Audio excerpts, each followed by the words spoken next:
Now, this may all be well and good. I'm talking about the importance of intangible factors of production, but how much does it really matter? To what degree does it matter? And what I think is really interesting is that we now have economists who are trying to measure the importance of intangible factors of production to economic success and well-being. So, for example, the World Bank in 2005 came out with a very interesting study that looked at where is the wealth of nations. They try to figure out where are the constituent elements that go into making economies succeed or fail. And what they found is that worldwide, if you look at all the natural capital out there, so the land or hydrocarbons under the land, your riverways and things like that, timber, forest land, things like that, that only constitutes 5% of the total wealth of the planet. Then they looked at produced capital, so factories and things like that, and these things are obviously important, but it only amounts to 18% of the total wealth of the world. Intangible capital, the World Bank estimates, constitutes 77% of the total wealth that's available in the world today. So that gives you a sense of how important this is. And if you can think of what economics was like 2 generations ago, where economists were focusing on natural capital or produced capital, it was actually a small sliver of what really was ultimately important. So let me just give you a little bit more data to try to contextualize this for you. So the average world citizen today, according to the World Bank, has an average total wealth available to him or her of $90,000, which is roughly the level that Brazil is at today. And most of that is in intangible capital. If we look at total wealth per capita, it gets very interesting. Now we can break the world down into 4 groups: low-income countries, low-middle-income countries, upper-middle-income countries, and then high-income OECD countries. In low-income countries, the total wealth per capita is about $6,000. In lower middle-income countries, it's about a little over twice that, about $16,000. As we move up the income scale to upper middle-income countries, about $81,000. But look at high-income OECD countries. The total wealth per capita available to men and women in those countries is almost $600,000. Of which about 80% of that is intangible capital.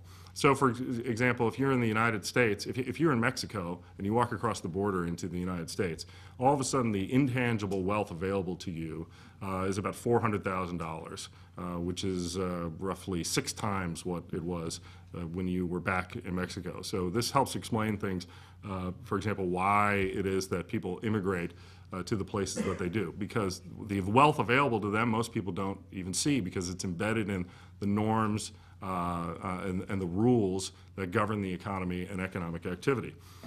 So what do we know about Poland in this context? Well, Poland's total wealth today, according to actually the numbers are back in 2005, so it's a little bit more than that today. It's about $5.2 trillion.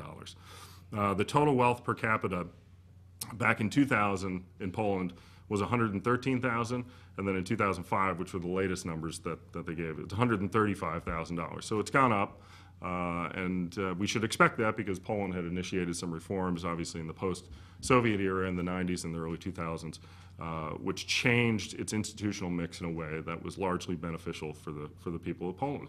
And actually, the Polish economy, Polish population declined over that time. So the rise from 2000 to 2005. Is even more impressive. The intangible capital available to the Polish people per capita is $110,000 of that $135,000. So where the wealth is for Poles is found almost primarily in its intangible capital. Again, that's where you want to look for where the real wealth of a nation is going to be. Now, it still has a very, very long way to go to get up to high-level income OECD countries. Obviously, it's about 4 or 5 times. So there's enormous room for improvement as Poland tries to catch up. So how is Poland doing today? These will be my last remarks, and then we can get into what I hope will be some interesting Q&A.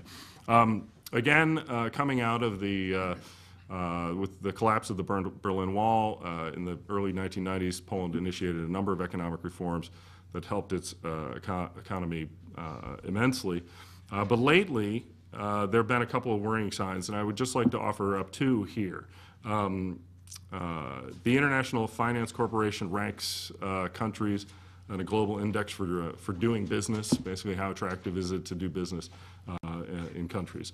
And in a couple of areas of concern for me as somebody who looks at the importance of the intangible factors of wealth and production. Poland, there are a couple of worrying signs. One is they measured degree of investor protections, and over the last year, Poland has actually slipped in that from 41st place on the list to 43rd. And its strength of investor protections has slipped since 2006, according to the IFC. It also dropped in its ranking for enforcing contracts from, it dropped just one place, but it's going in the wrong direction. And again, when I look at those two metrics, I say these are the things that really matter, because these are about these intangible factors that matter the most, the laws and norms that govern economic activity in the country. And just a final sort of cautionary note. There's always a temptation among politicians, policymakers, to look at natural or built capital, the things that they can see and that they can describe most easily to their to voters and their constituents. They can point to a factory, or they can point to farmland, and especially if it's sunk capital, there's always a temptation to try to appropriate it in some way, or at least extract rents for them, because it's a very, very easy thing to do. But almost any time that you do that, it means that you have to tweak the institutions that govern economic activity in your country or in your region in a way that is a net wealth killer. And so when I see these metrics for Poland slipping in investor protections, enforcement of contracts and things like that, those raise really big red flags for me, especially after the great gains that Poland and the rest of Eastern Europe have made coming out of the end of the Cold War. Those are the things I would highlight as certainly as red flags for me. And with that, Jim, back to you, and look forward to any questions. Thank you, Nick. Let me just summarize really quickly. Rob talked about the importance of foreign direct investment as critical to the success of economies today, and about the somewhat disappointing numbers in Poland. You would expect Poland FDI to be higher than it is. Nick talked about the importance of intangible capital. That's the kind of thing that attracts FDI. And what are some of these intangibles that you have to watch out for? Political risk, important issue, trust, rule of law, and he mentioned investor protections and enforcement of contracts.